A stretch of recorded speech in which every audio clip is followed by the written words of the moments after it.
Baik, bismillahirrahmanirrahim. Assalamualaikum warahmatullahi wabarakatuh. Salam sejahtera untuk kita semua, Sampurasun. Yang saya hormati Bapak Dr. Haji Popo Suryana SEMSI sebagai dosen pengampu mata kuliah Manajemen Pemasaran Jasa, serta rekan-rekan saya yang saya cintai dan banggakan. Apa kabar Bapak, Ibu, dan teman-teman semua? Sebelumnya, perkenalkan nama saya Alif Wadia. Di sini saya sebagai moderator kelompok 8. Pada kesempatan kali ini, kami akan mempresentasikan hasil dari tugas kami, yaitu kelompok 8, dengan membawakan materi yang akan kami sampaikan, yaitu tentang merancang proses layanan. Tak kenal maka tak sayang maka ta'aruf. Maka dari itu, untuk sebelumnya saya akan memperkenalkan anggota dari kelompok saya, yaitu kelompok 8. Untuk yang pertama, Alef Adia, yaitu saya sendiri dengan NPM 204010106. Kemudian ada teman saya, Dini Riani Salsabili, dengan NPM 204010131. Dan yang terakhir, rekan saya Reza Septia Ramadhani dengan NPM 204010148. Langsung saja ke materi pertama yang akan dipresentasikan dan dijelaskan oleh teman saya, yaitu Reza. Kepada Reza, kami persilahkan. Assalamualaikum warahmatullahi wabarakatuh. Perkenalkan nama saya Reza Septia Ramadhani dengan NRP 204010148. Baik, dalam video presentasi kali ini saya akan menjelaskan materi terkait merancang dan mendokumentasi proses layanan.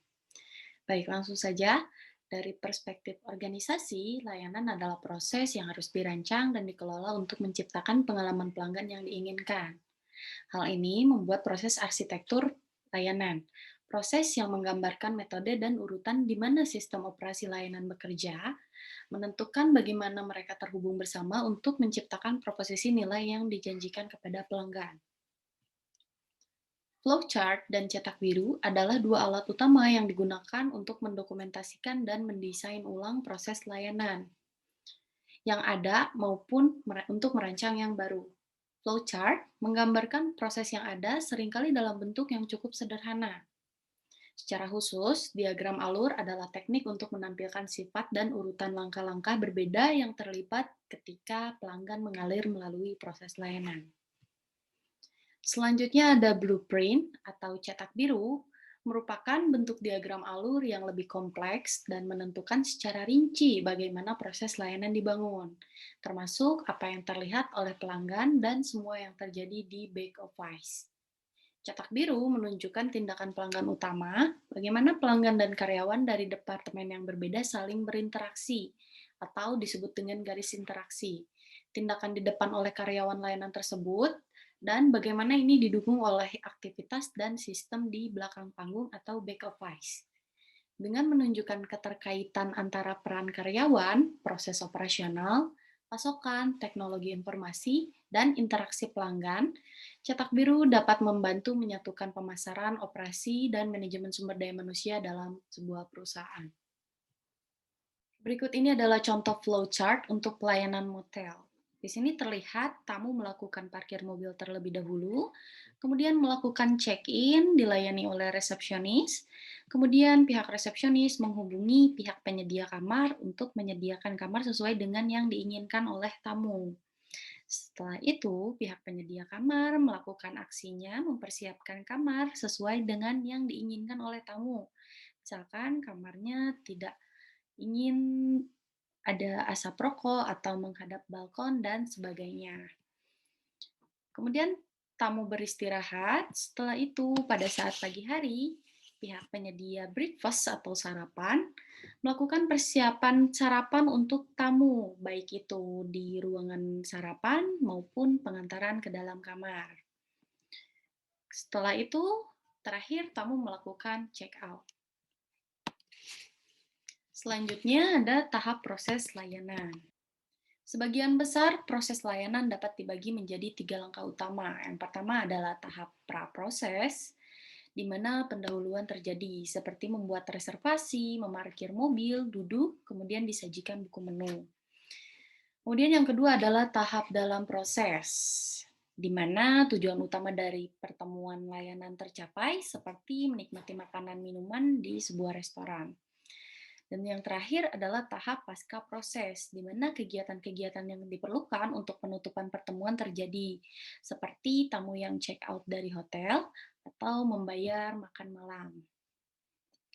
Penting untuk membedakan tahapan ini karena pelanggan cenderung memiliki perbedaan tujuan dan sensitivitas dalam tahap ini. Misalnya, penelitian dalam konteks restoran menemukan bahwa konsumen akan lebih kecewa dengan penundaan selama tahap pra atau pasca proses daripada tahap dalam proses.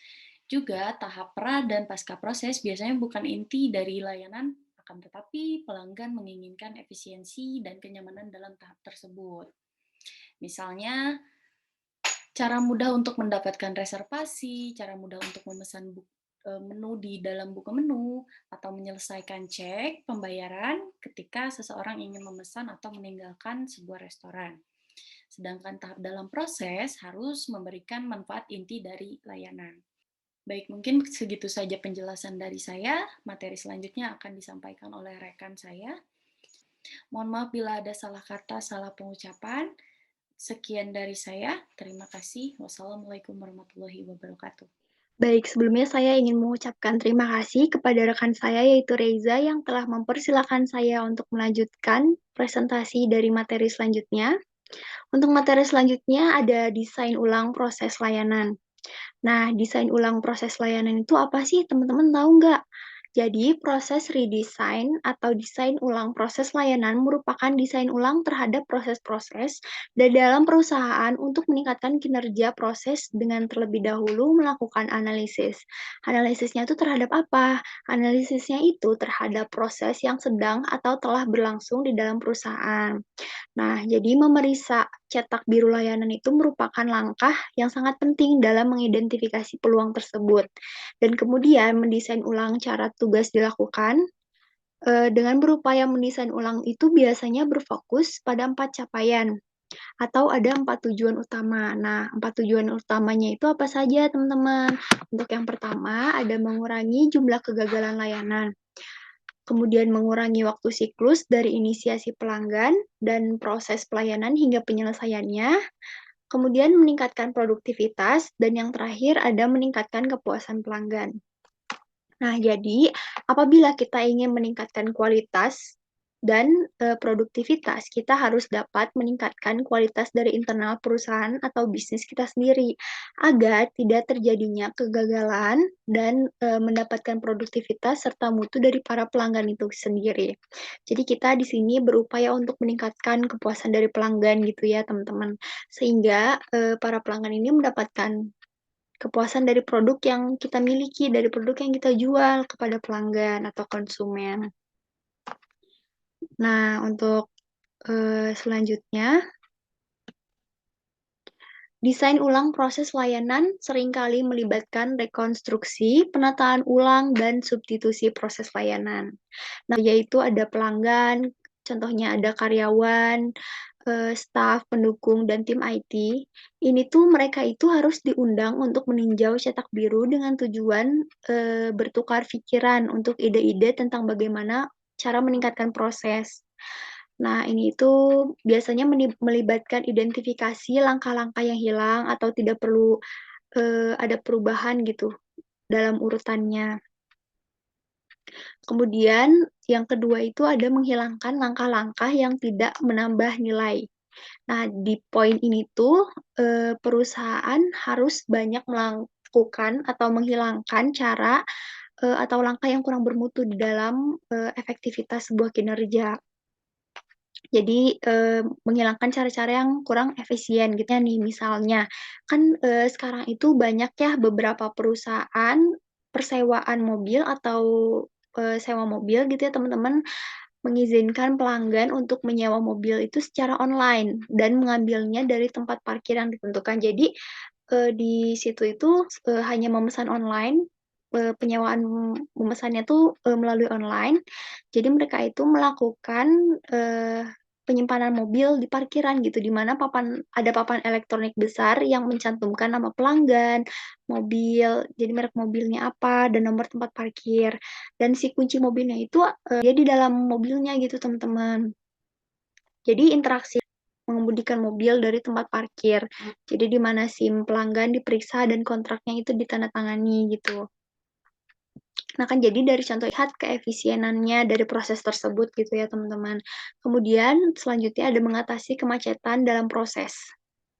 Nah, untuk mengatasi kemacetan dalam proses ini agar efisien, jadi harus memiliki kapasitas yang sama sehingga tidak ada stasiun yang mengalami kemacetan atau menganggur. Ini adalah untuk merancang proses yang seimbang di mana waktu pemrosesan dari semua langkah kira-kira itu sama dan konsumsi mengalir dengan lancar melalui proses tanpa harus menunggu satu langkah pun. Kemudian yang terakhir ada beralih ke swalayan. Jadi salah satu contoh dari beralih ke swalayan ini itu contohnya adalah perusahaan Fish Co. Jadi jaringan ini tuh inovatif di Asia Tenggara dan di Timur Tengah yang mengganti menunya dengan iPad sehingga pelanggan ke store-nya hanya berbentuk sebuah aplikasi menampilkan semua makanan lezat yang tersedia dengan banyak informasi penelusuran yang kita inginkan dan memungkinkan pengunjung itu mengirim pesanan mereka langsung dari dapur dan diantarkan ke rumahnya. Nah, untuk di slide berikutnya, ada tingkat partisipasi pelanggan dalam proses layanan. Tingkat partisipasi pelanggan ini mengacu pada tindakan dan sumber daya yang disediakan oleh pelanggan selama produksi layanan. Beberapa termasuk input mental, fisik, dan bahkan emosional. Tingkat partisipasi pelanggan dalam penyampaian layanan itu tidak dapat dihindari di banyak layanan yang melibatkan kontak waktu. Namun, dari tingkat partisipasi tersebut sangat bervariasi dan dapat dibagi menjadi 3 tingkatan besar. Nah, 3 tingkatan besarnya itu apa aja sih? Untuk yang pertama, tingkat partisipasi rendah. Nah, tingkat partisipasi rendah dengan tingkat partisipasi yang rendah ini, karyawan dan sistem melakukan semua pekerjaan. Jadi produk jasa juga cenderung terstandarisasi. Dalam situasi contohnya mengunjungi bioskop atau nanti kita saat naik bis gitu ya. Kemudian untuk yang kedua itu ada tingkat partisipasi sedang. Jadi, dengan tingkat partisipasi yang modern, masukan dari pelanggan itu sebetulnya sangatlah diperlukan untuk para konsumen dan pada pelayan itu harus jelas komunikasinya agar terjadinya kepuasan dari pelanggan itu sendiri gitu kepada bisnis yang kita miliki. Untuk selanjutnya tingkat partisipasi tinggi. Nah, tingkat partisipasi tinggi ini dia untuk memproduksi layanan bersama. Jadi, layanan itu tidak dapat dibuat tanpa partisipasi aktif dari pelanggan. Jadi, jika seorang pelanggan gagal menjalankan peran ini secara efektif dan tidak melakukan tugas wajib tertentu, mereka akan membahayakan kualitas hasil dari layanan itu sendiri. Jadi tetap komunikasinya harus jelas dari pelanggan kepada pelayan gitu ya teman-teman. Atau mengurangi kegagalan layanan yang disebabkan oleh pelanggan. Nah, di sini itu ada beberapa cara yang baik, yaitu dengan menggunakan pendekatan dari 3 langkah yang dihasilkan pelanggan. Untuk yang pertama itu adalah mengumpulkan informasi secara kegagalan yang paling umum. Jadi, untuk yang kedua, itu adalah identifikasi akar penyebabnya. Nah, identifikasi akar penyebabnya sebenarnya justru sebaliknya. Penyebabnya itu harus diselidiki dari sudut pandang dari seorang pelanggan gitu ya teman-teman. Penyebab manusia dari kegagalan pelanggan termasuk kurangnya keterampilan yang dibutuhkan misalnya atau kegagalan untuk memahami peran mereka dan persiapan mereka yang tidak memantau dari strategi yang tercantum tentang keterlibatan pelanggan dalam proses. Misalnya, contohnya itu kan biasanya di toilet pintu toilet pesawat itu harus dikunci agar lampunya bisa menyala gitu ya. Kemudian dari mesin ATM sendiri, ATM itu kan menggunakan beeper agar nasabah itu tidak lupa mengambil kartunya di akhir transaksi atau biasanya kita lupa mengambil kartu setelah transaksi. Kemudian selanjutnya ada menggunakan teknologi, misalnya sekarang ini kan beberapa rumah sakit menggunakan sistem otomatis yang mengirim pesan teks singkat atau email atau SMS kepada pasien untuk menginformasikan dan cara menjadwal ulang janji apabila diperlukan. Kemudian yang selanjutnya ada mengelola perilaku pelanggan. Misalnya seseorang dapat mencetak permintaan kode berpakaian pada undangan. Seperti sekarang ini kan sudah banyak ya mensebar undangan kepada tetangga, misalnya kita hanya mengirimkan lewat via SMS atau via dan sebagainya. Dan yang terakhir ada meningkatkan service escape. Misalnya, banyak perusahaan lupa bahwa pelanggan itu membutuhkan tanda-tanda arah yang mudah digunakan untuk membantu mereka menemukan jalan. Jadi jika mereka itu gagal, mereka mungkin membantu. Jadi membantu pelanggan untuk menghindari kegagalan itu dapat menjadi sumber keunggulan kompetitif dan terutama ketika perusahaan semakin menggunakan teknologi swalayan atau SSP. Baik, untuk materi selanjutnya akan dilanjutkan oleh rekan saya yaitu Dini Riani. Kepada Dini Riani, saya persilahkan. Baik, perkenalkan nama saya Dini Riani Salsabili dengan NPM 204010131. Di sini saya akan melanjutkan pemaparan mengenai teknologi layanan mandiri. Dalam teknologi layanan mandiri ini, kita harus memahami faktor-faktor yang membuat pelanggan menerima atau menolak teknologi swalayan baru atau SST. Bentuk akhir dari keterlibatan dalam produksi jasa adalah bagi pelanggan untuk melakukan aktivitas spesifik mereka sendiri dengan menggunakan fasilitas atau sistem yang disediakan oleh pemasok jasa. Akibatnya, waktu dan upaya pelanggan menggantikan waktu dan upaya karyawan layanan. Dalam hal layanan berbasis internet dan aplikasi, pelanggan bahkan menyediakan terminal mereka sendiri. Layanan berbasis informasi ini sangat cocok untuk penggunaan SST dan tidak hanya mencakup layanan tambahan seperti mendapatkan informasi, menempatkan pesanan dan reservasi, dan melakukan pembayaran, tetapi juga pengiriman produk inti di bidang-bidang seperti perbankan, penelitian, hiburan, dan pendidikan mandiri. Selanjutnya yaitu manfaat pelanggan dan adopsi teknologi swalayan. Mengingat investasi yang signifikan dalam waktu dan uang yang dibutuhkan perusahaan untuk merancang, menerapkan, dan mengelola SST, sangat penting bagi pemasar layanan untuk memahami bagaimana konsumen memutuskan antara menggunakan opsi SST dan mengandalkan penyedia manusia. Lalu pun keuntungan utama menggunakan SST yaitu yang pertama kenyamanan yang lebih besar termasuk penghematan waktu layanan lebih cepat, fleksibilitas waktu, dan fleksibilitas lokasi. Pelanggan sangat menyukai SST ketika mereka menyelamatkan mereka sendiri dari situasi sulit. Poin kedua yaitu kontrol yang lebih besar atas pemberian layanan, lebih banyak informasi, dan tingkat persepsi yang lebih tinggi dari kustomisasi. Yang terakhir yaitu harga dan biaya lebih rendah. Selanjutnya yaitu kerugian dan hambatan pelanggan dalam adopsi teknologi swalayan. Pelanggan membenci SST ketika mereka gagal.